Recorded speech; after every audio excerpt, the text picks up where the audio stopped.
Hi, I'm Paul Stasi. And I'm Laurie Stasi. My background in tithing is I really didn't have any kind of teaching on it. So when we got married, I really didn't believe that was something that we had to do. So we gave to church, we gave to ministries, but we just didn't tithe. And I grew up in a church where we were taught tithing, and it was assumed, and it wasn't a big deal. People just generally tithe. Most of them tithe. So when we got married, I was expecting Paul to just be on board with tithing. But we were in a period of our life when we didn't have money. He was in school, I was working, we were at the poverty level. And he said, we just can't afford to tithe. And so we went years not tithing. And I would occasionally bring it up and say, maybe we should be tithing, but it never seemed like a good time. We always were living in barely enough.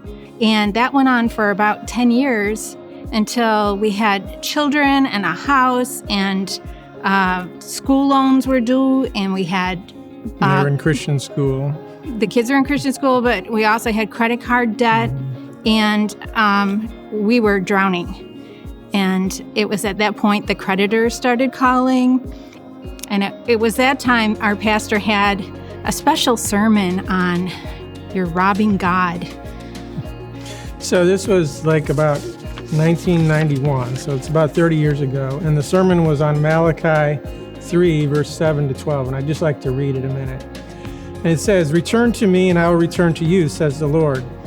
But you ask, how are we to return? Will a mere mortal rob God? Yet you rob me. But you ask, how are we robbing you?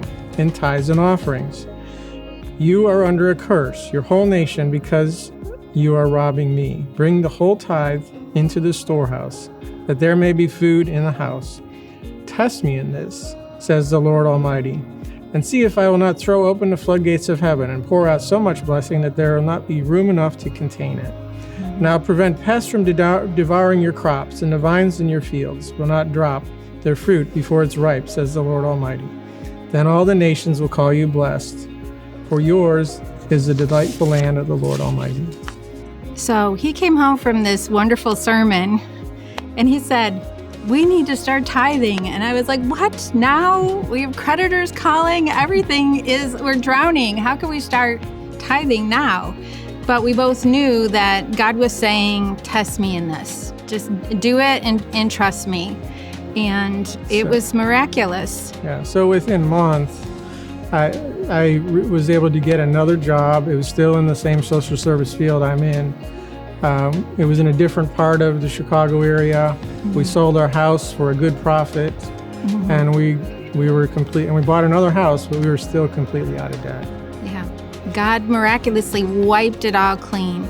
And we believe in tithing, and God showed himself to us. He said, test me in this, and we did, and he proved himself strong on our behalf. And so we encourage anyone that's a believer, just test God, try him in this, and he is faithful. And we found too that we could live on 90% much better than we were living on 100%. There was also a time that we were doing a crusade for homeless here in Jacksonville. Mm-hmm. And did you want to talk about that? Oh yeah, God told me you should take an offering from the homeless, and I thought, seriously, God, these people don't have anything.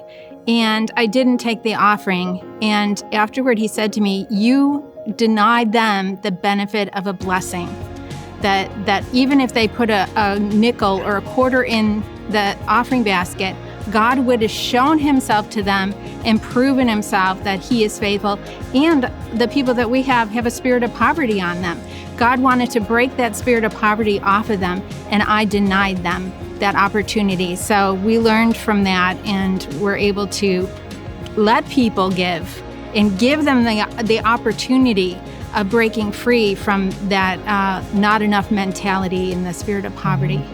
So I always like to talk about tithing like it's like if I take this pen and I drop it, if I let go, it drops. That's the law of gravity. And I see tithing as a law. It's a spiritual principle. It's not like a law of the Old Testament, but it's a spiritual principle that like she was saying, it's if you tithe and you give offerings, You can live easier and better on 90% than 100%.